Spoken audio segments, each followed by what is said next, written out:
Magandang araw mga kaibigan. Bigyan ko kayo ng update ngayon tungkol sa event sa Hong Kong na kung saan nandun ang dating Pangulong Rodrigo Roa Duterte, nandun din ang ating VP Sara at iba pang kandidato ng PDP Laban. Nag-uumapaw daw sa sobrang dami ng OFWs na gustong masaksihan si PRRD at ni VP Sara at iba pang kandidato. So ang iba nakapasok na sa loob ng venue, ang iba nasa labas pa. Ito, may report na natanggap ni Joey De Vibre. Pinost niya 1 hour ago. Sabi niya, may bumabraso sa event sa Hong Kong. Bumabraso, parang ginugulo. Parang yung maisog rallies dito noon na pinipigilan. May mga reports na may mga pulis na pumunta sa venue at pinauwi ang lahat ng mga nakapila dahil nakakadisturbo daw sila. Kahit yung mga may hawak na ticket, sinabihang umuwi. So, yun po ang report na natanggap ni Joey De Vibre.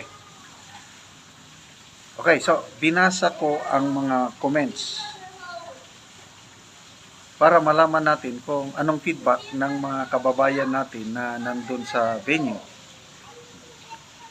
Okay, si Judith Biado. Ang dami kasing tao, kaya na-alert ang mga pulis dito. Kasi nagkaroon na ng phobia ang Hong Kong Police noong nagkaroon ng rally noong 2019 dito sa Hong Kong. Kaya ganon sila ka-protected. Pero dito pa rin kami nasa tabi-tabi lang ng venue. Desperate makita si PRRD at VP Sara.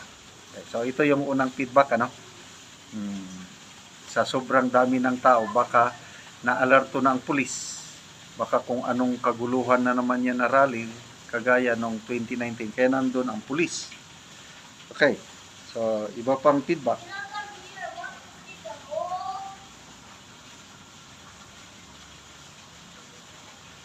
Bing Jane, sabi niya, kaya kami dito lang sa gilid naghihintay kung sino pumunta sa amin at salamat kina Doc Badoy, Doc Mata at Attorney Bondok. Okay, so na-meet na nila itong tatlong personality. Holy shit. Sabi niya, normal lang po dito yan sa Hong Kong. Ang mga nakatambay sa tabing kalsada po ay paaalisin kasi iwas mag-cause ng traffic po. Katabi kasi ng kalsada ang court na pinagtambayan ng mga OFW, dumadaan ang mga KMB bus. Mas nakakaya po pag hindi susunod mga Pinoy doon at sila ang mag-cause ng traffic. Okay? So, I hope tama ito na nang dahil lang sa mag-cause ng traffic pinapaalis. Mary Jane Arbon. Sabi, at least sa sobrang dami at supporters, please be guided din sa ibang kababayan natin. May rules din sa Hong Kong na dapat sundin.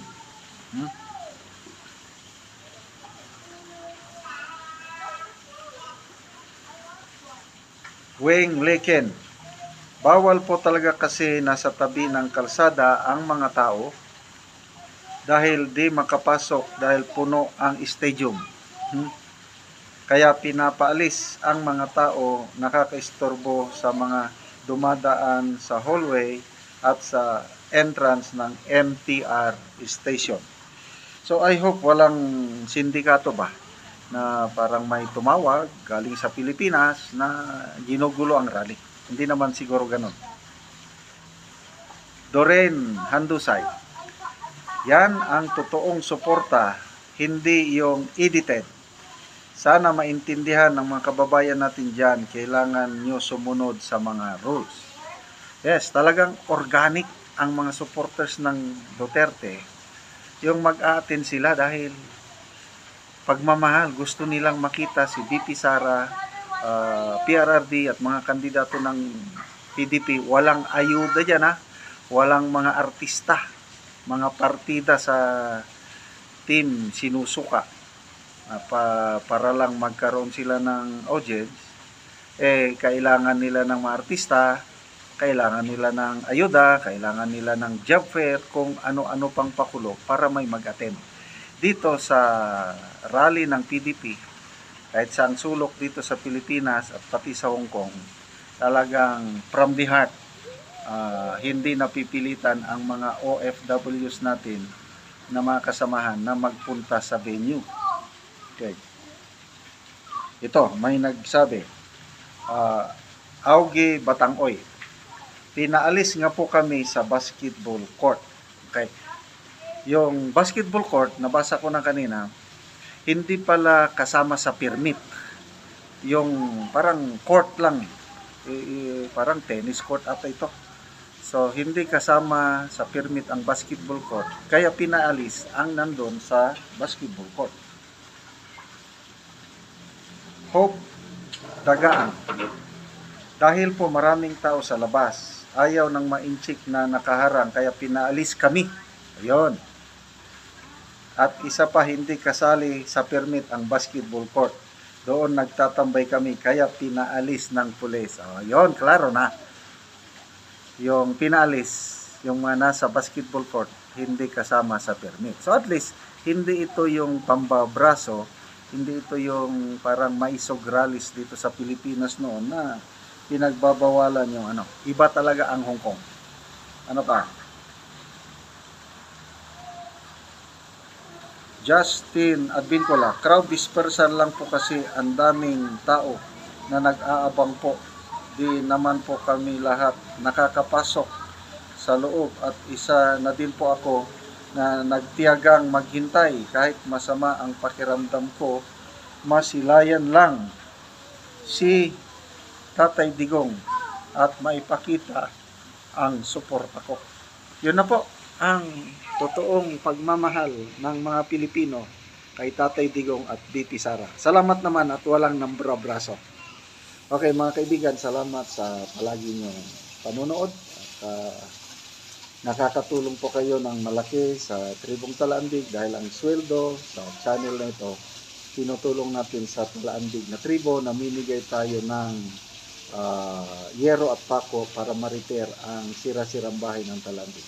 Panoorin nyo ang video na ito. Muna po ni ang balay din sa Sitio Garden sakop sa may Tikalaan, Bukidnon. So, muna ni ang ilang balay ug akong bisitahon si ante. Ayo ante! Oh, Maayong hapon ante!